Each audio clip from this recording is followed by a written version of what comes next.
I'm Marilyn Bosquin, founder of Writing Women's Lives Academy, and I'm here today to share a memoir writing prompt with you, a prompt that will help you to practice fleshing out your narrator's character. One of the challenges of writing memoir is to develop your narrator so that she's a complex character on the page, someone with, all of her strengths, but also her flaws and internal obstacles. And one way to flesh out your narrator is to locate her within your family of origin so that we get a sense of the dynamics that shaped her. Because after all, we're not raised in a vacuum, right? We're shaped in relationship to others, and their patterns and habits influence who we become. And what better way to draw out family dynamics that shaped your narrator than to write about the family dinner table? Caroline Knapp does this spectacularly in her memoir called Drinking a Love Story. She pulls back the curtain to reveal the underside of her family with such precision that the first time I read it, it just took my breath away. Her family's dinner ritual, it not only gives us insight into what shaped Knapp in her early years before she became an alcoholic, which is actually the subject of her memoir, but it also becomes a door through which she gives us a peek into her family's interior, and by extension into her narrator's interior. So by doing this early in the book, she sets the stage for what her narrator is up against internally later in the book when she's facing full-fledged alcoholism. So listen to how she does this in 3 just meaty paragraphs. Page 39. If you sat down to dinner with us at 7:30, you would have been struck by the sense of reserve, the white 12-inch candles flickering in the center of the table, the silence punctuated by periodic clatter of a knife or fork against a plate, the actual sound of people swallowing. Our parents were generous and consistent in their own quiet way, but they were markedly undemonstrative.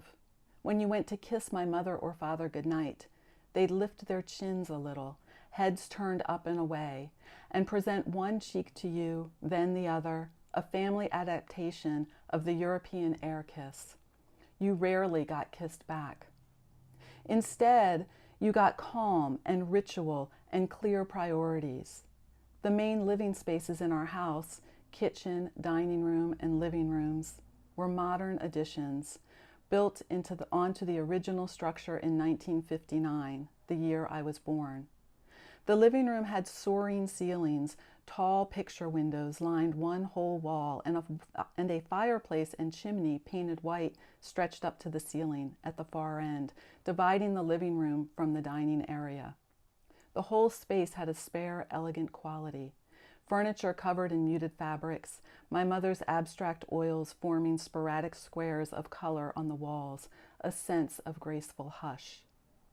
There was nothing identifiably wrong in there, nothing but a lingering suspicion of anxiety and sadness, something so subtle it seemed to exist only in the farthest reaches of the rooms, under the gray rug on the floor, or whispering behind the curtains.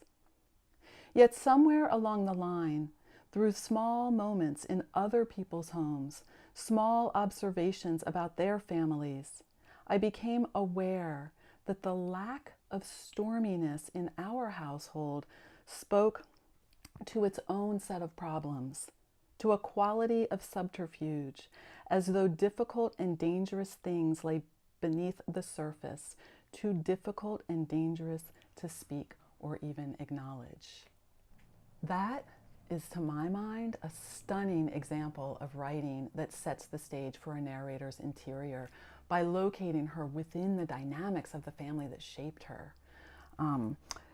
If you sat down to dinner with us at 7:30, you would have been struck by the sense of reserve, the white 12-inch candles flickering in the center of the table, the silence punctuated by the periodic clatter of a knife or fork against a plate, the actual sound of people swallowing.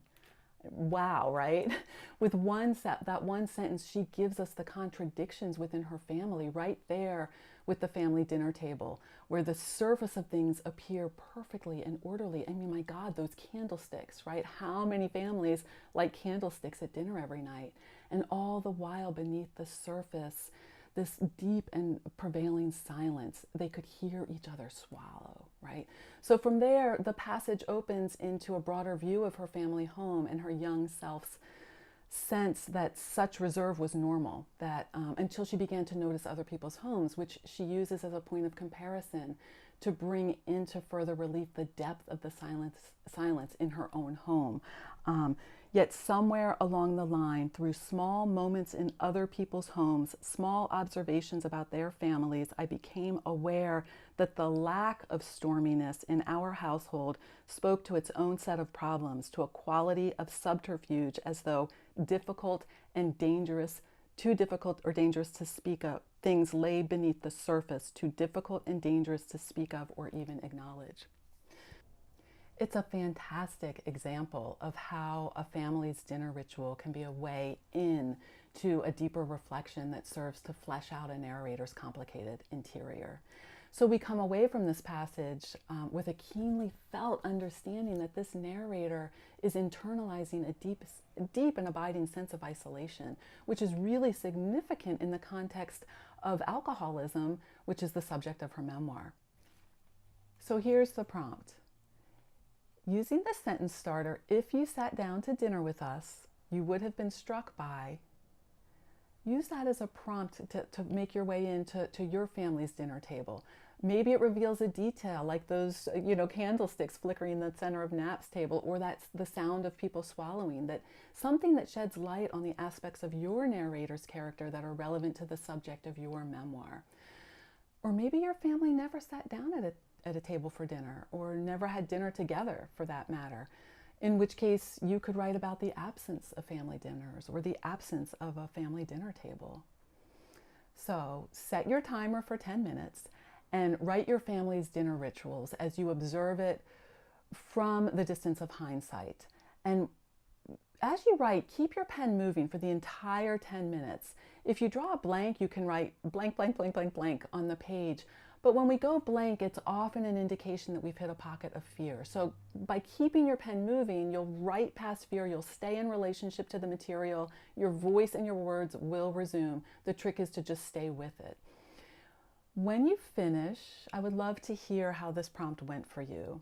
You can let me know in the Writing Out Loud Sisterhood Facebook group on Facebook, or you can email me at marilyn@writingwomenslives.com. Once again, the prompt is, if you sat down to dinner with us, you would have been struck by, and then write for 10 minutes without lifting your pen from the page. Thank you with all of my deepest gratitude for being part of this sisterhood.